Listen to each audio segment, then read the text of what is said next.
Ayollarning uyda erlarga iqtido qilib namoz o'qishi. Savol. Assalomu alaykum. Odatda shom namozining vaqti qisqa bo'lg'achqa, uydagi ayol hammamiz tangli namozga turamiz. Erlar jamoat bo'lib o'qiydi, biz ayollar ayrim-ayrim o'qiymiz. Erlarning keynida turib o'qisak bo'lmamdi? Javob. Va alaykum assalom va rahmatullohi va barakatuhu. Barliq hamd sanolar Janobi Allohga bo'lsin. Durud va salomlar payg'ambarimizga, u zotning oila tavobatlariga, ashablariga va u zotga toki qiyomatgacha ergashganlarga bo'lsin. Uyda bo'lsin, masjidda bo'lsin, ayollar erlarga iqtido qilib namoz o'qisa, jamoat bilan o'qiganlik fazilatiga erishadi.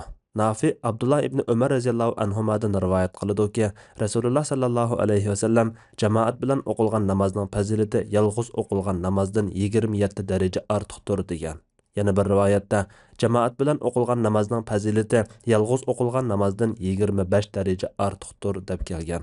Rasululloh sallallohu alayhi vasallam uyda nafl namoz o'qiganda ayol kishi Rasulullohga iqtido qilgan.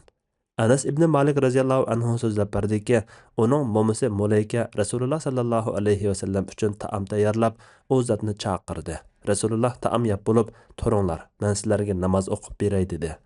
Anas radhiyallohu anhu so'zini davomlashtirib dediki, uzun ishlatganlikdan qaridab ketgan bir bo'rimiz bor edi. Men u bo'riga suv sepib etdim. Rasululloh sallallohu alayhi vasallam men va yana bir kichik bola bilan namozga turdi. Momam bizning keynimizda turdi.